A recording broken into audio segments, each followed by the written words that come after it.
Have you ever tried to find something, but you couldn't remember the exact name for it? You knew the idea of what you wanted, just not the right words. Well, what if your computer could understand the idea too? Today, we're going to look at some amazing technology called pgvector.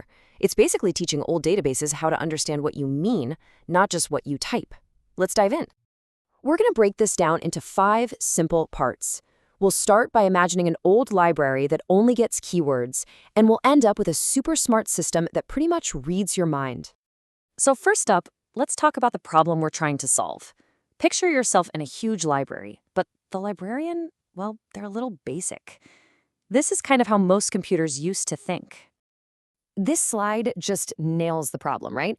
If you go to a regular search bar and type in ramen, it finds it, no problem. But what if you type in something like a hot, soupy meal for a late-night snack? The old system just gets confused. It has no idea what you're talking about because it only knows how to match exact words, not the meaning behind them. And that, right there, is the big issue. For forever, really, computers have been awesome at matching letters, but they've had zero concept of the idea you're trying to get across.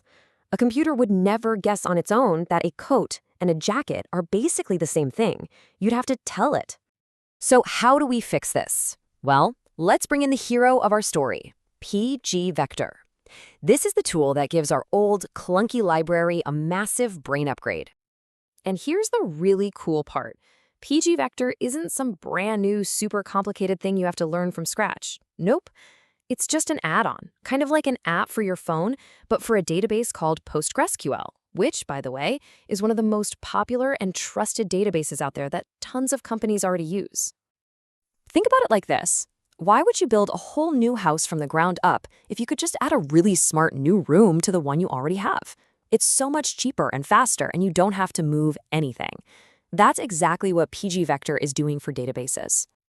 Okay, so how does this mind-reading stuff actually work? It sounds like magic, but it all comes down to giving every single piece of data a secret address made of numbers. So instead of organizing things alphabetically, like in an old phone book, pgvector builds this giant meaning map. And on this map, everything, every word, every picture, you name it, gets its very own spot, its own special set of coordinates. And what is that secret address? It's called a vector. Sounds fancy, but it's really just a long list of numbers, that's all.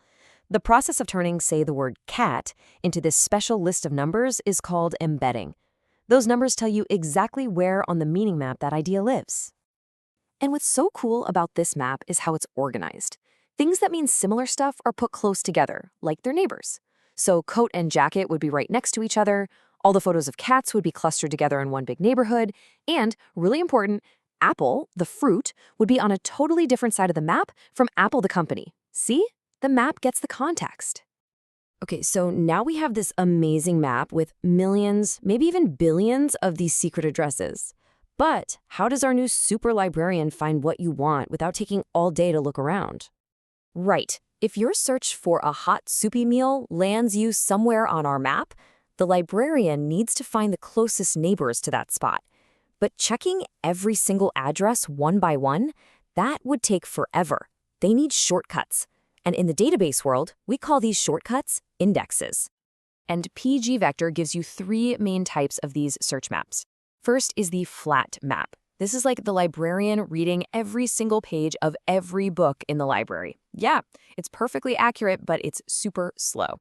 Next is IVF flat. Think of this like a subway map that breaks the whole city into different zones. You only search the most likely zone, so it's a good balance of speed and accuracy.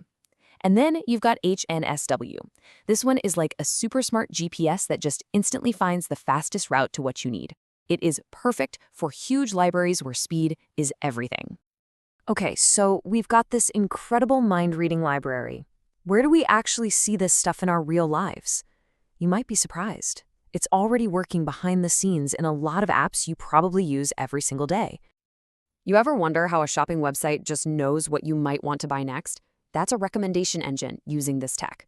Or when you talk to a chatbot that actually seems to understand you, that's it too.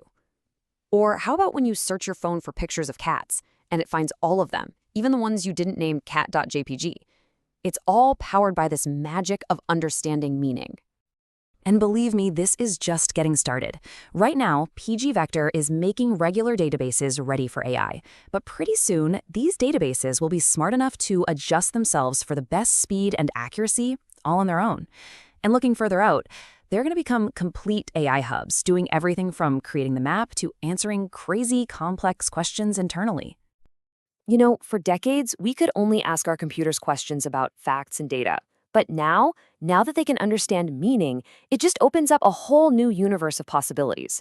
The only limit, really, is how creative our questions can be. So what are you going to ask next?